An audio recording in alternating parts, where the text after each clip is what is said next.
the politics of this country is taking shape. And I can predict that the politics of 2027 is definitely going to be determined next year. And personally, I'm not sure whether Raila Odinga is on the right track or on the wrong track. Raila Odinga announced to the country that he was going to embark on a series of consultation meetings across the country. And it began yesterday. And the entire country was expecting Raila Odinga to lead the entire Azimio brigades to Kamkunji Grounds, or is it Jacaranda Grounds, on the day William Ruto was going to lead the nation in celebrating Jamhuri Day. And today, Raila Odinga team announced the cancellation of that particular rally. And I've been following the reaction of Kenyans, those who support Raila Odinga and those who don't support him. And I've observed three things. The first thing which I've observed is that majority of Raila Odinga supporters are really disappointed by the fact that this rally has been postponed. Yesterday's rally was good according to them, because they expected the 12th rally to be massive. But it has not been cancelled, which means they're really disappointed. Number two, William Ruto team is now very happy, and they now have, rightfully, the bragging rights. Because they've always maintained that Ruto is not Uhuru. So by Raila Odinga cancelling this particular rally, what does it mean? Does it mean that Raila Odinga has realized that he cannot compete or fight Ruto? Is it possible that the team has been compromised? So William Ruto team now has that bragging right. And the third thing which I'm also observing is the fact that Azimio is now coming out as confused. And that confusion could actually be seen yesterday, because there are certain individuals who ought to have attended yesterday's rally, but all of them were missing. So in this video, I want us to look at why Raila Odinga decided to postpone the 12th Jamhuri Day rally. Before we do that, for those who are watching the channel for the first time, I want you guys to take a second or to press that subscribe button, so that next time we produce a video like this, YouTube will automatically notify you. And to the subscribers, I want to continue thanking you guys for your continued support, because without that support, this channel cannot be where it is. Now, let me ask you, why do you think Raila Odinga postponed or cancelled, not postponed, cancelled the rally? And is it in his best interest, or is it possible that he was twisted? For me, I've considered all factors. And Raila Odinga decided to cancel this particular rally because of these 6 reasons. Number one is the American influence. The truth of the matter is that William Ruto is a project of the American government. And the American government are trying so hard to ensure that he succeeds. And for those who follow the politics, there's a time William Ruto was at Chatham House, and he talked of, I'm just looking for something here, and he talked of creating the office of the official opposition leader. And his allies have been talking about that and are actually pursuing it. Why? Because the Americans are behind the push to create the office of the official opposition in this country.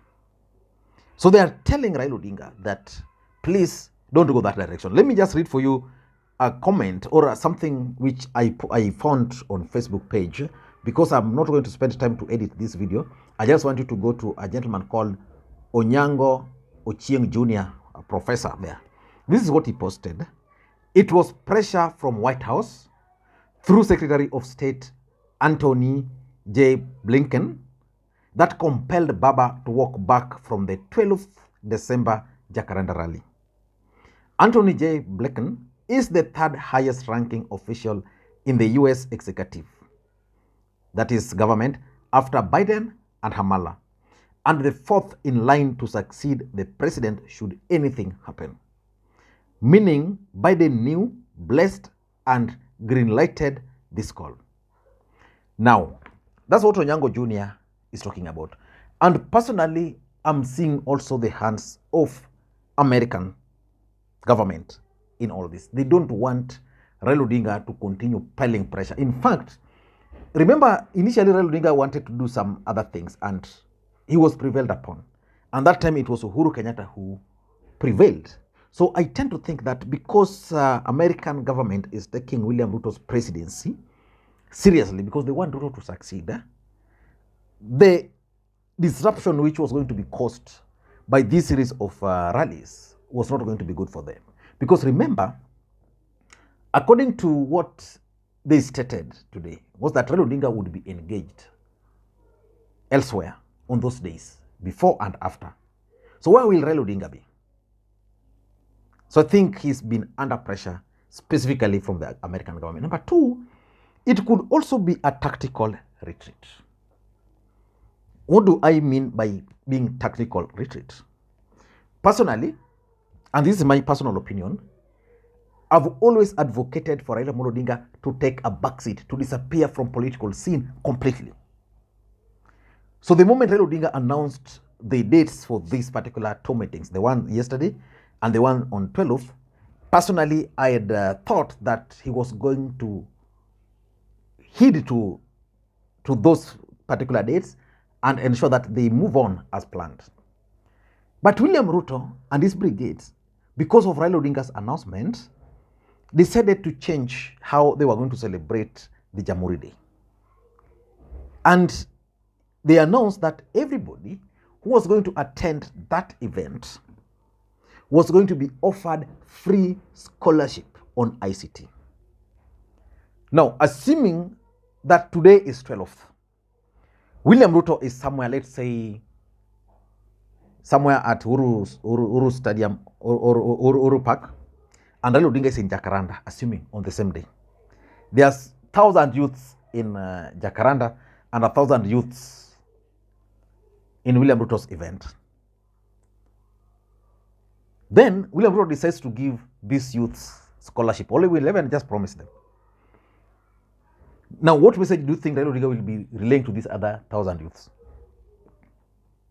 And because of that announcement of free scholarship, which is not going to be possible, Raila Odinga, I'm sure, is going to mobilize his supporters to join William Samoei Arap Ruto. And because they will not get the scholarship, after some time they'll start becoming bitter. So for me, that's the tactical retreat. That, okay, this guy is trying to trap us with this scholarship. And of course, during their press statement, during their press conference, they also alluded to the fact that they are suspending or they are cancelling the rallies because of the free scholarship. And because William Ruto will not be able to even know the people who attended that rally. Because how do you announce as a government that you are going to offer scholarship to those who attend? Are you enticing Kenyans to attend? What about those Kenyans who will not be able to attend? Where will they get the scholarship? So Raila Odinga and the team are just making a tactical retreat so that William Ruto can then go ahead and issue the scholarship to those who will attend without blaming Raila Odinga. Number three, I also tend to think that there is serious lack of strategy in Azimio, if you ask me. Azimio in general is turning out to be confused. They don't know where they're headed to and where they're coming from. For example, why would Raila Odinga go ahead and announce the date? And then, even yesterday he was in the rally, then today the rally is cancelled. So it means they didn't have a strategy. Because if they had a strategy, then they ought to have announced the cancellation of the next day, of the next rally yesterday. Raila Odinga himself ought to have announced that from the microphone that we are not going to go for that parallel rally. So clearly there's lack of strategy. Number four, in my view, is infiltration. Raila Odinga camp has been infiltrated by their system. And these are the people who are making Raila Odinga to make pronouncements which are not well thought out. You know, if you are infiltrated, it means these guys will make you make a pronouncement. The next day, another team will come and convince you the pronouncement was not right. Another day is something else. So Raila Odinga must really figure out who is the mole in his camp. If you want to do that, I can assure Raila Odinga that he's going to lose Kenyans, because his supporters, I'm talking as someone who comes from Kisumu, and as someone who talks with people, as someone who interacts daily with Bunge la Wananchi. You know, yesterday's event was very good for Raila Odinga. Majority of his supporters were looking forward to that parallel rally. In fact, the mere fact that, forget about the message. I read Raila Odinga's, I read the resolution of that Kamkunji rally yesterday, and I found it to be wanting. You can't have 12 issues.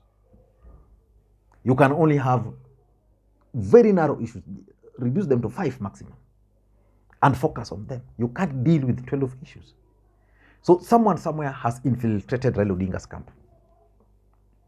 And that's why they make this step the next day backwards. Forward step to backwards. Number 5, I think Uhuru Kenyatta is also playing a factor in the cancellation of these rallies. Uhuru Kenyatta today is leading peace process in DRC. He's the leader of Azimio. Then he's leading a peace process in DRC. In his own backyard, opposition is holding a parallel rally. Basically, his coalition is holding a parallel rally to that of the president. It really doesn't make sense to anybody. And lastly, the objectives. The question is, what was the real objective of parallel rally? Were those objectives going to be achieved?